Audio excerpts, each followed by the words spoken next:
उमेश पाल हत्याकांड में अब तक की पड़ताल में यूपी पुलिस को जो राज हासिल हुए हैं वो बेहद चौंकाने वाले हैं। इस हत्याकांड में अतीक अहमद की पत्नी शाइस्ता परवीन का हाथ साफ साफ दिख रहा है। अतीक तो जेल में बंद था, लेकिन उसकी साजिश पर जेल के बाहर शाइस्ता ही सारा खेल खेल रही थी।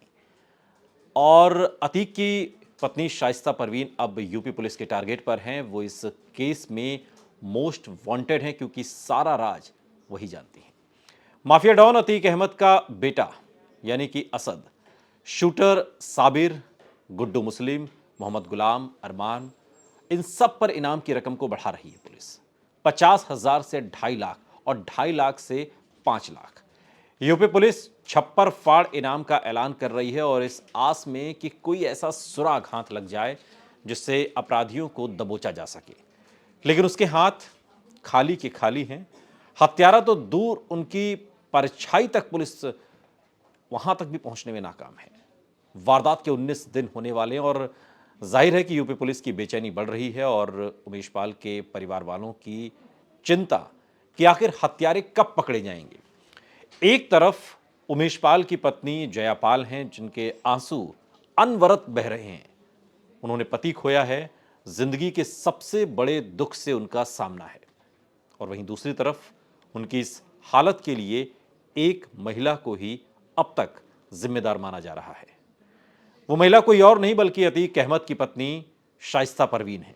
शाइस्ता परवीन अब यूपी पुलिस की रडार पर है क्योंकि वो प्रयागराज हत्याकांड की मास्टरमाइंड मानी जा रही हैं और जांच के साथ साथ ये राज भी साफ होता जा रहा है कि उमेश पाल की हत्या में शाइस्ता परवीन का किरदार सबसे अहम था। मर्डर केस की पूरी प्लानिंग शाइस्ता परवीन ने ही की थी और साबरमती जेल से अतीक अहमद मैसेज देता, शाइस्ता उसे अंजाम तक पहुंचाती। शाइस्ता लगातार शूटर्स के संपर्क में थी और शूटर्स से एक एक डिटेल डिस्कस कर रही थी। यूपी पुलिस के सूत्र बता रहे हैं कि शाइस्ता परवीन को अतीक ने बेहद सोच समझकर अपराध के मैदान में उतारा है। माफिया डॉन अतीक का इरादा असद को अपराध की दुनिया में अपना वारिस साबित करना है और शाइस्ता को वो लेडी डॉन बनाना चाहता है जो उसकी गैर मौजूदगी में पूरे कुनबे को जोड़कर रख सके। और ऐसा पहली बार हुआ कि अतीक के परिवार से किसी महिला का नाम वारदात से जुड़ा है। आज से पहले अतीक अहमद के तकरीबन 30-40 साल के इस अपराध की दुनिया में कभी किसी महिला का नाम सामने नहीं आया। ये पहला मौका है जब अतीक अहमद के परिवार से कोई महिला सीधे तौर पर इस तरह से किसी वारदात में जुड़ रही है। पहली बार परिवार की किसी महिला पर मुकदमा अतीक अहमद के परिवार से अब दर्ज हुआ है। अतीक अहमद ने शाइस्ता को आगे बढ़ाया है क्योंकि शाइस्ता अतीक से ज़्यादा पढ़ी लिखी है। शाइस्ता ने प्रयागराज के किदवई गर्ल्स इंटर कॉलेज से पढ़ाई की है और बाद में उसने ग्रेजुएशन किया। वो एक तेज तर्रार महिला है और अतीक की कानूनी लड़ाई भी वही लड़ रही है। शाइस्ता परवीन की शादी अतीक अहमद से साल 1996 में हुई थी। शाइस्ता परवीन प्रयागराज के दामूपुर गांव की रहने वाली है और एक दिलचस्प बात यह है कि शाइस्ता के पिता यूपी पुलिस में सिपाही थे। अब यूपी पुलिस सबसे पहले शाइस्ता की गिरफ्तारी की कोशिश में लगी है क्योंकि शाइस्ता गिरफ्तार होती है तो अतीक के अपराध तंत्र के तमाम पेंच आसानी से खुल सकते हैं। और इसी बीच खबर यह भी है कि उमेश पाल हत्याकांड को अंजाम देने से पहले अतीक अहमद के बेटे और शूटर्स के लीडर असद अहमद ने 16 मोबाइल और 16 सिम खरीदे थे। ये तमाम सिम और मोबाइल फर्जी नाम और पते से खरीदे गए, जाहिर है जो पहले से ही एक्टिव थे। यानी प्री एक्टिवेटेड सिम खरीदकर असद ने हर शूटर को 3-3 मोबाइल और 3-3 सिम दिए थे। ये सबके पीछे जिसका दिमाग काम कर रहा था वो कोई और नहीं, शाइस्ता परवीन थी।